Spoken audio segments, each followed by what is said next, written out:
Ars Victor is a fast, tense, two-player board game of tactical combat.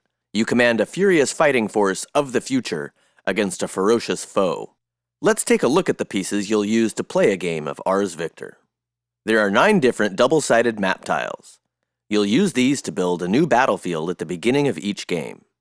They contain forests, cities, and other bits of terrain. Some of these slow you down, others affect combat.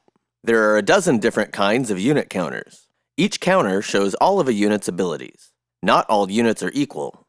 Some are rampaging towers of death, and others are only good as meat shields. Units are placed on top of banner counters to indicate what player they belong to and what suit they are.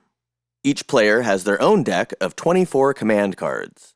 You play these cards to move and attack with your units. The purple command tokens are used to track what units you've ordered. Damage tokens show how many hits a unit has taken. Capture points show the crucial pieces of anonymous ground that you need to hold to win. Each side also has a headquarters marker that designates one of your units as a special scoring piece. In Ars Victor, your goal is simple. Be the first player to reduce your enemy's glory to 0. Both players start with a marker on the glory track. You can reduce your opponent's glory by killing their units, destroying their headquarters, and by occupying capture points on the board. Your first mission setup can be tough when you haven't even played a game yet. In the back of the rulebook, you'll find several pre-generated missions. Grab one and jump right in. When you're ready to do your own mission setup, here's what you do.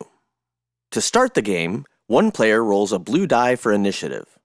On a hit, it's their choice to play either red or blue. Otherwise, their opponent chooses. Red is the attacker. They place their units first and take the first move. Blue is the defender and places the first map tile. Each player then secretly buys their army. Building a lean, mean fighting force is a huge part of the fun of Ars Victor. Start with the rosters we've provided in the rulebook, and then develop your own builds. Each unit has a cost, shown in the yellow box in the lower right-hand corner. You have 80 points to spend. You must buy at least 5 units, and you can buy as many units as you like. Here's what the bits on the counter mean. Each unit has a number of hit points and a point cost. Every unit has a close combat attack. Some of them have a ranged attack as well. All units also have 1 or more movement arrows. Green arrows are walk moves, yellow arrows are run moves, and blue arrows are special jump moves. In addition to this, most units have special abilities that give them additional advantages. The quick reference lists the different abilities and what they do. Some special abilities affect a unit's mobility, like insertion, jump, or all-terrain. Other abilities affect a unit's attacks, like indirect fire, aim, or marksman. Special abilities like stand fast, take cover, and bug out have the power to turn a combat disaster into a glorious victory. Choose one of the units you've bought to act as your headquarters. It becomes a special scoring piece that is critical to victory. When both players have finished buying their armies, reveal your units. Then set your markers on the glory track. Have fun and build the army of your dreams. But be careful, your unspent points determine where you start on the glory track. The more points you spend, the bigger the army you have, but the closer you are to losing. After revealing your units, shuffle the map tiles. Blue draws the first one and places it in the center. Both players then alternate placing map tiles to fill out a 3x3 layout. A single capture point goes in the center hex on each map tile in the middle row. Use a capture point that matches the underlying hex. Starting with red, both players place 4 of their units on the board, anywhere in their back 2 rows. You cannot start with your headquarters on the board. Whenever you place a unit on the board, assign it any one of the 4 suits by placing a banner underneath it. The banner you assign is permanent and will determine what cards you can use to activate the unit. If you want units to work together, keep them on the same suit or color. When both players have finished placing their vanguard, mission setup is complete. You'll have something that looks like this. Each player's marker will be on the glory track. All 9 map tiles will be laid out with purple capture points on each of the center row tiles. Each player will have 4 units on the board somewhere on their back 2 rows. The rest of the player's forces will be in their reserves.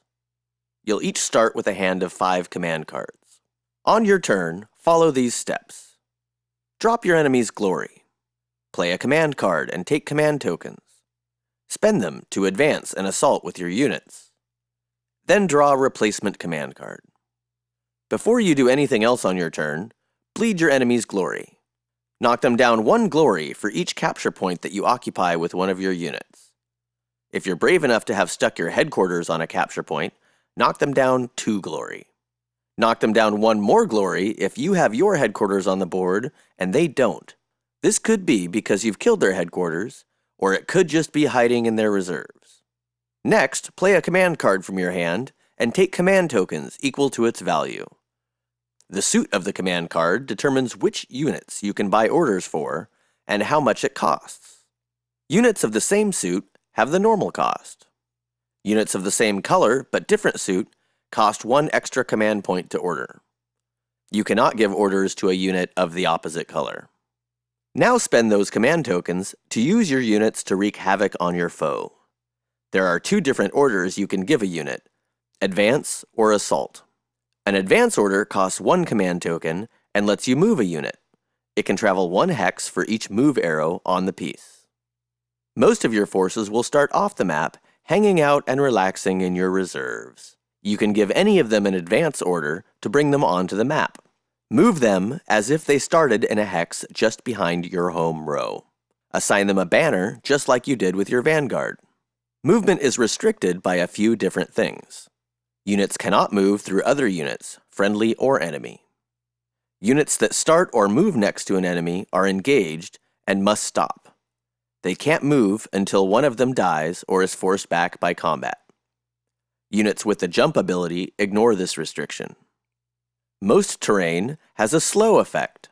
Units that enter a slow hex must stop immediately and cannot move any further that turn. Units with the all-terrain ability ignore slow. Units with the jump ability can ignore the contents of every hex they move through except for the one they land in. If they land in terrain, they have to make a hazard roll.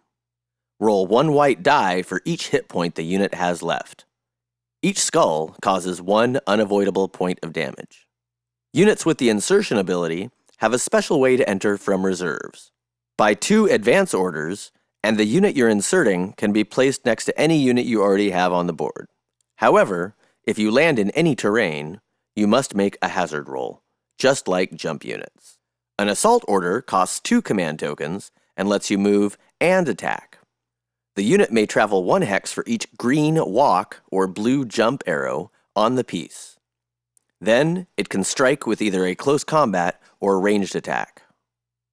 Close combat attacks are made with blade, fang, and short-range guns. A unit can only use its close combat attack against adjacent enemies. Ranged attacks can strike at foes up to the distance shown on the piece. You can never initiate a ranged attack if you're next to an enemy unit. You can't shoot through blocking hexes or other units, unless the attacking unit has the indirect fire ability. Units with a plus sign in their range have the aim ability.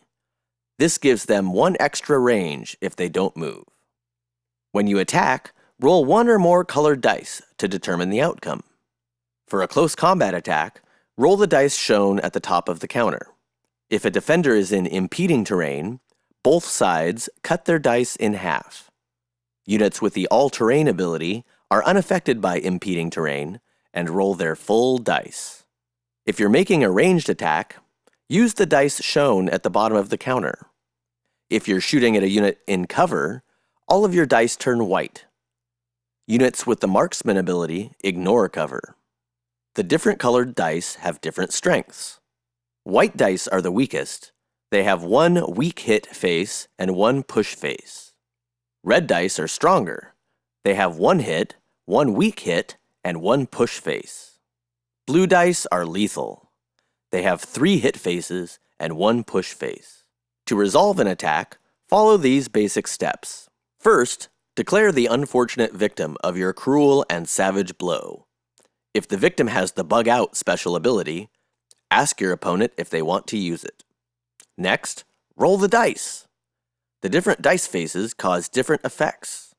Each hit, or weak hit, inflicts 1 point of damage. Each push face causes a 1-hex fallback move. Several special abilities affect these results. If your opponent used their Bug Out ability, they are only affected by the POW hit faces. The only downside is, they automatically take 2 fallback moves. Units with the Tough ability are harder to kill. It takes 2 weak hits to cause a single point of damage to a tough unit. Victims that have the Stand Fast or Take Cover abilities can change the results after the roll. Stand Fast lets the victim turn a single push into a hit.